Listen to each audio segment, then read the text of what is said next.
We live in a world where there is more access to information than ever before.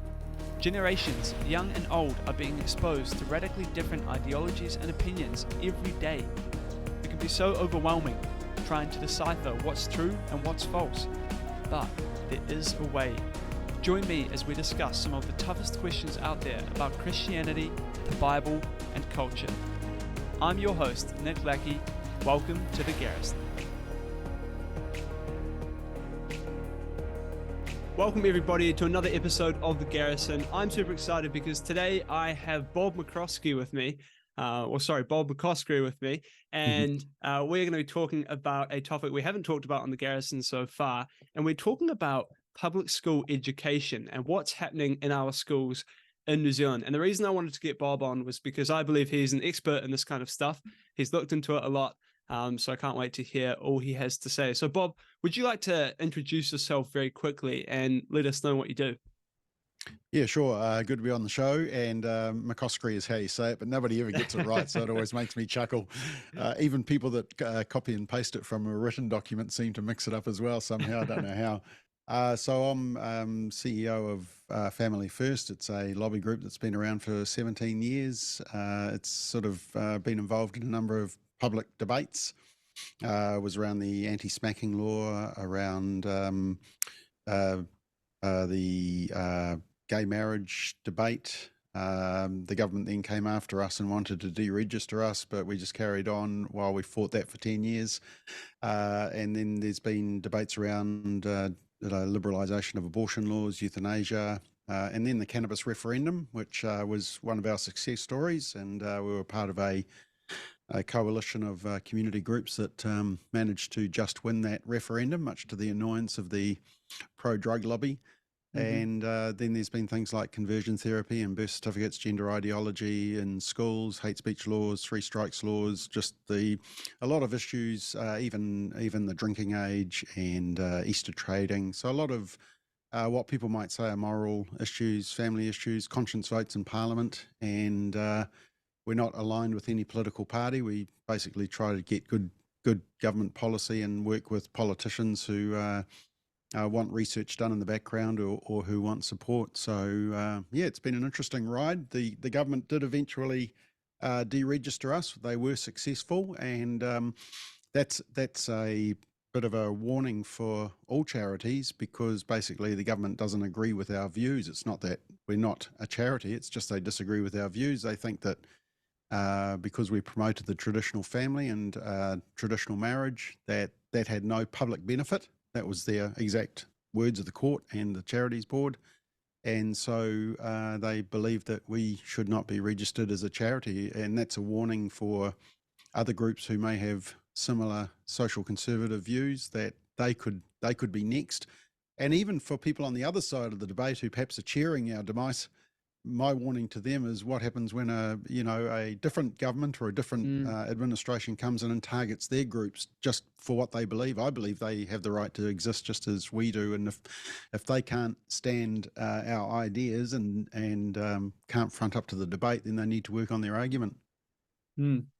Absolutely. Well, thanks for that introduction, Bob.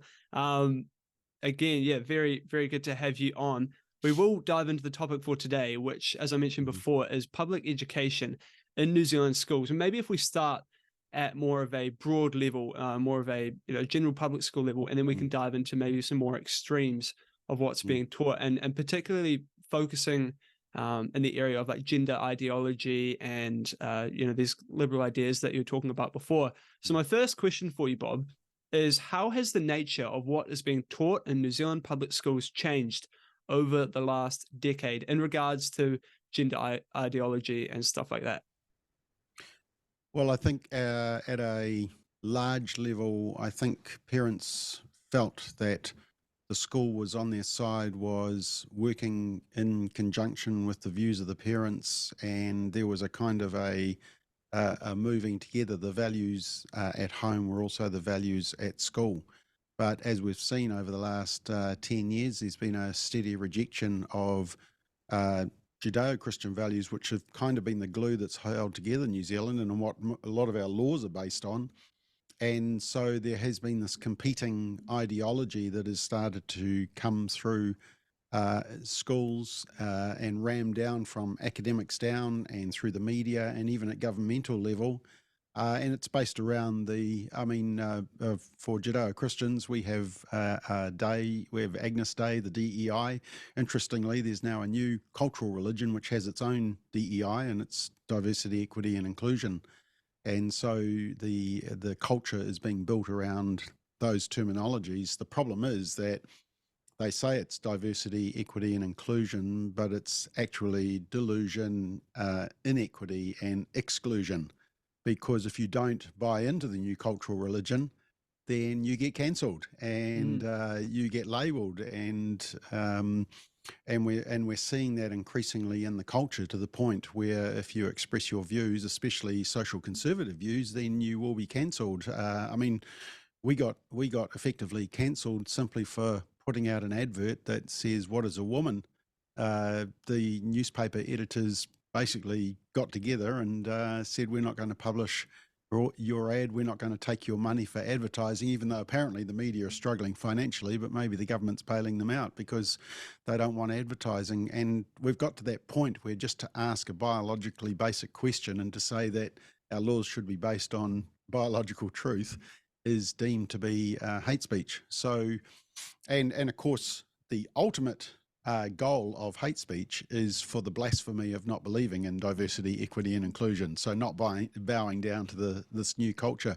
So back to your schools question, what in effect is happening is that parents are starting to realize that the ideology being pushed through schools, not just with sexuality and gender, but also with critical theory, and just what is being taught, even in rewriting of history and reinterpretation, is actually different to the values of families. And so there's a bit of a wake-up call, and one of the things I'm becoming increasingly busy doing is being asked to come and speak to meetings of parents who are concerned about what's happening in schools, and I'm starting to get a lot of invites to groups, because they're finally starting to realize that there is this clash, and it's time for schools to push back and give the schools a bit of backbone to push back on the Ministry of Education and the groups that are coming in pushing this ideology.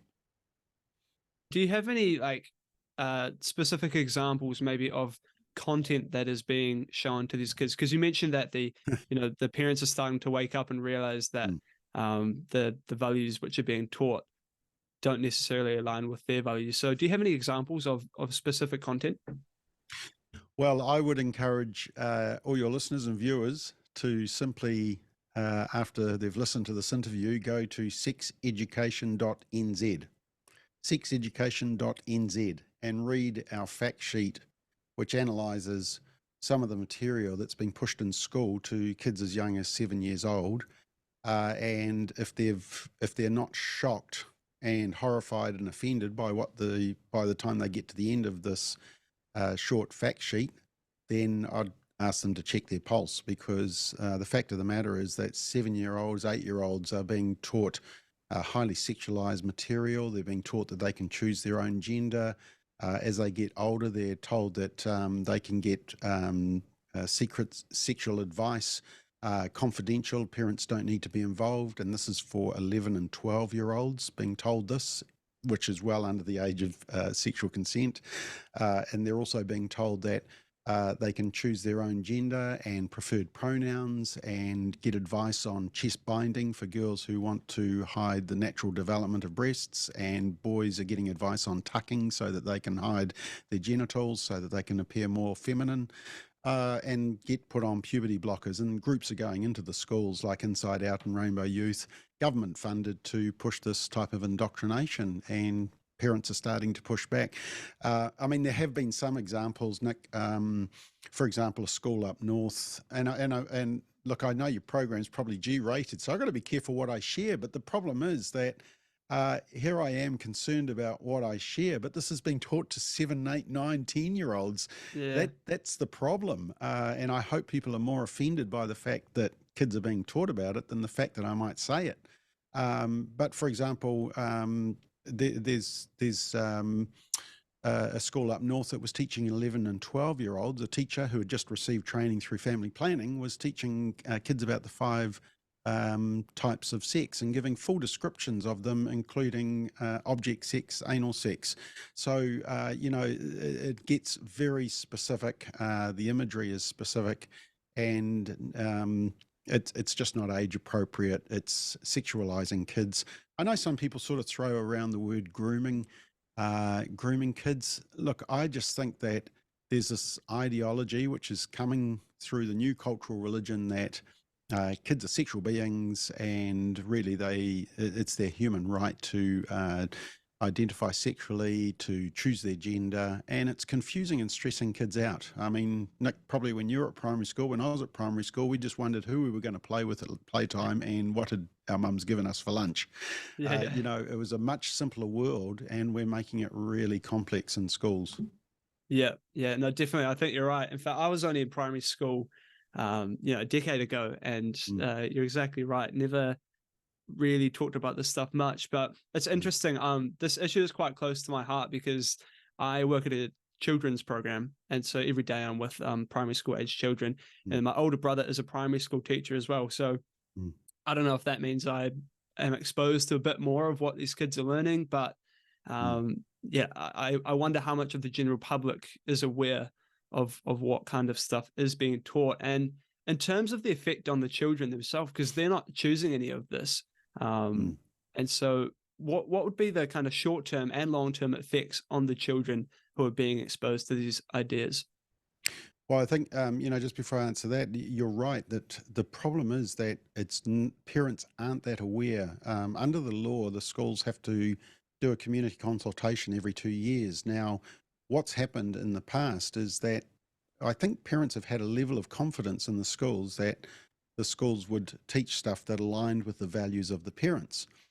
But what's happened over the last, as we've already discussed, is that a lot of ideology is being pushed down from Ministry of Education, from government level, from academics and activist groups into schools, and parents have been a little bit asleep at the wheel, and we're trying to wake them up. And uh, these groups have done a very good job at hiding it behind all these words. So they use words like, diversity and equity and inclusion, which sound beautiful, but what they're not telling parents is actually the material that they're teaching and using. And when parents do find out, it's like an aha moment. I mean, I was actually at a public meeting just 2 nights ago, 100 parents in a hall, in a community hall up north. I'm in Auckland, so it was up north. And, when I'd finished my presentation, a grandfather just stood up and he said, "I've heard enough. I totally agree with you, Bob. I'm really concerned. I'm off down to the school tomorrow." Now, the problem was that he just had no idea exactly what was being taught. So Yeah, knowledge is power, and I think we're transferring the power back to the parents, because it's the parents who raise the kids. It's not the government who raises kids. So that was that first part. So back to your question, what is the effect on kids? Well, I think for anybody who's a parent will know that when kids are exposed to certain ideology, especially extreme sexuality, when you put ideas in their heads that, maybe they like playing with dolls, maybe they're a boy who likes ballet, or they're a girl who likes playing rugby in the rough and tumble, therefore they must be the opposite sex. And so they need to go on puberty blockers and hormones and castration of healthy parts of their body. They need, to change their name and use preferred pronouns. And some schools, we've seen evidence of this, are teaching kids that there's 112 genders and more than 200 sexualities to choose from. Now, for young kids, that just blows their mind, but it puts that idea in their head.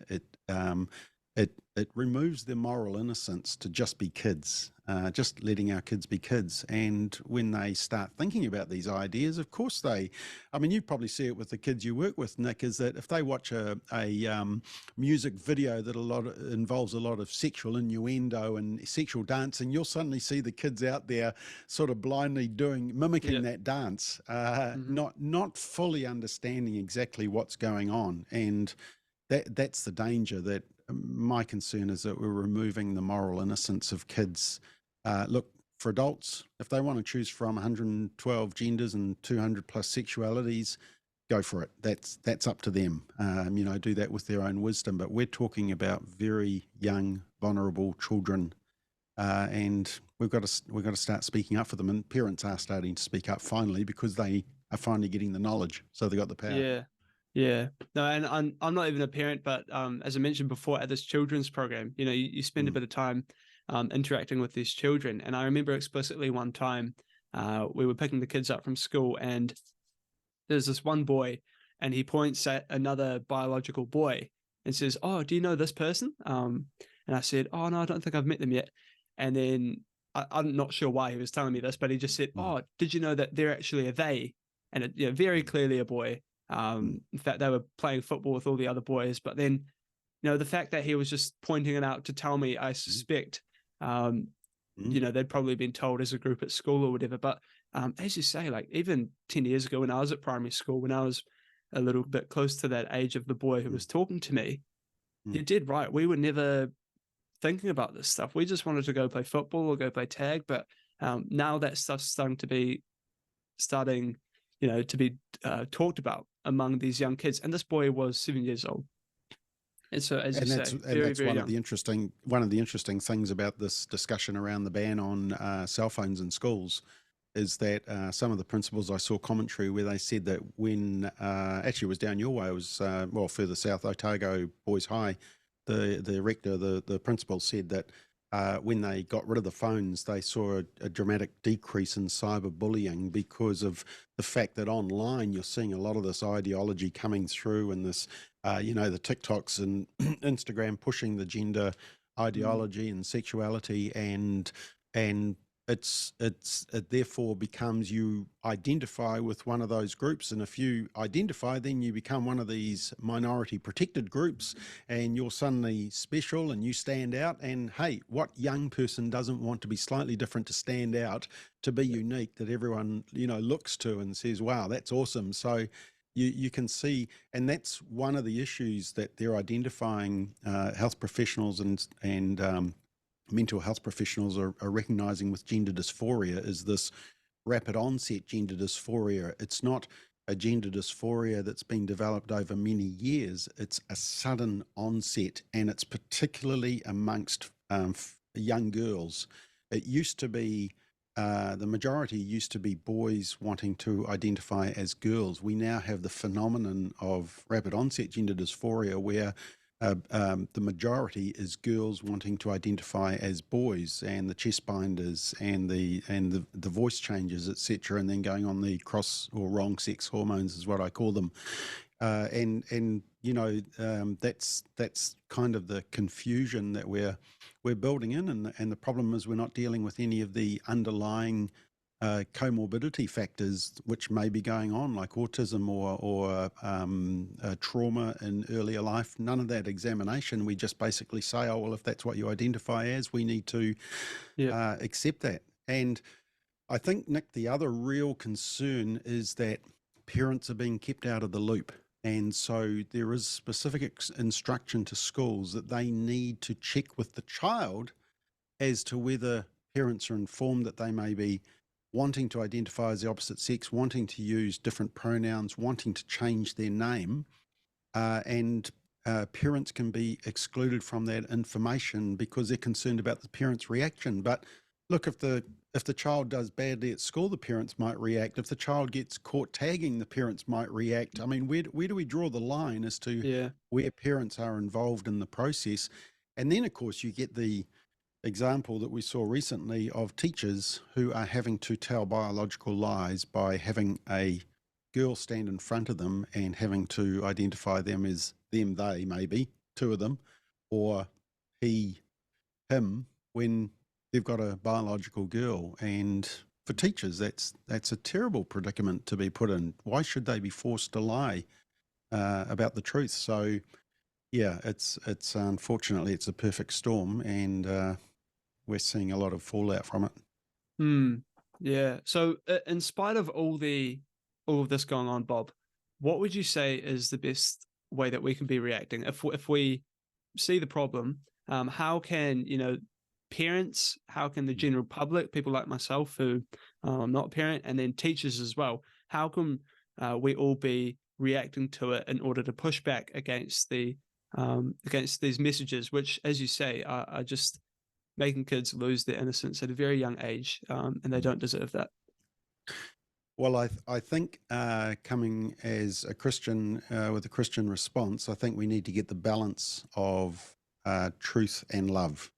So we need to speak the truth, but we need to speak it in surrounded or seasoned with love.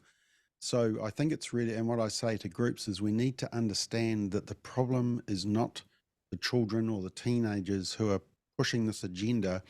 The problem is the ideology and the groups and the older people who should be more responsibility in seeking to protect children who are ramming down this ideology and confusing our kids. So we need to define exactly what is the enemy. I mean, for those that understand the spiritual component of this, they'll understand that when I say that we don't battle against people, flesh and blood, we battle against principalities and powers. It is an ideology that we're battling. That's what I'm getting at. It's not people. It's not these kids and teenagers who are sort of strongly advocating and putting pressure on their teachers and who are rebelling against their parents. It's the ideology that we have to come against.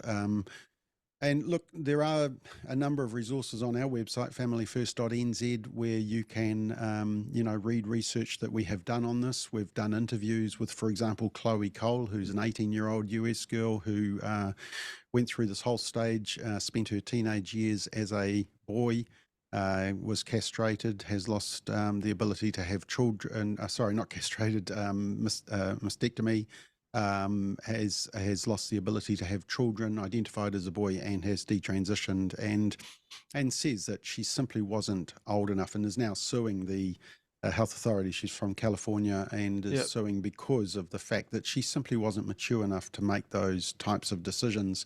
We've got an interview with a woman called Erin Friday, also from California, left-leaning, Democrat voting, Biden-loving left-winger, whose 12-year-old daughter got exposed to this ideology through the sex education in their school, and then started using these pronouns like your child, the them, they, and then started wanting to transition. And she outlines some really good strategies of just loving your child back to accepting their biological sex. And it's not from a Christian worldview. It's just from a biologically truth and pastoral care of the child to free them from the ideology that they're caught up in. So there is an increasing amount of resources, and I think we're starting to get to the tipping point where parents are starting to wake up, because more and more parents are crying out and saying, what's happened to my child?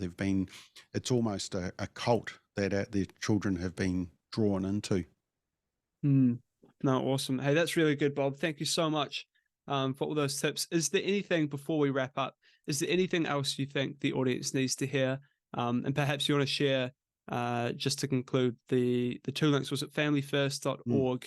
And then if they wanted to find out what was being taught content-wise, was it sexeducation.nz? Yeah, sexeducation.nz. And there's one other link. I've tried to make these links as really easy, and basically they just go through to our website and go straight to the document. So sexeducation.nz to wake you up to what's actually being taught and what the curriculum says. And then the other one is parentguide.nz. And if you go to parentguide.nz, you can download a kind of a report that we've put together that outlines as parents what the law says, what the responsibility of the school is, the pressure that schools are coming under, and how you can engage with the school and push back, but push back in a good way. So not going in guns blazing and offending the school and coming across as obnoxious and nasty, but actually doing it in a positive way. And we've seen some great results of people just going to board of trustees, going to the principal, talking to teachers and getting them on side as parents. Look, most schools, the interesting thing is that most schools are rejecting this type of material. They're not going to this extreme. A classic example of that was just was it last month, they had a whole week called Pride Week, and Yep. schools were supposed to really push this agenda.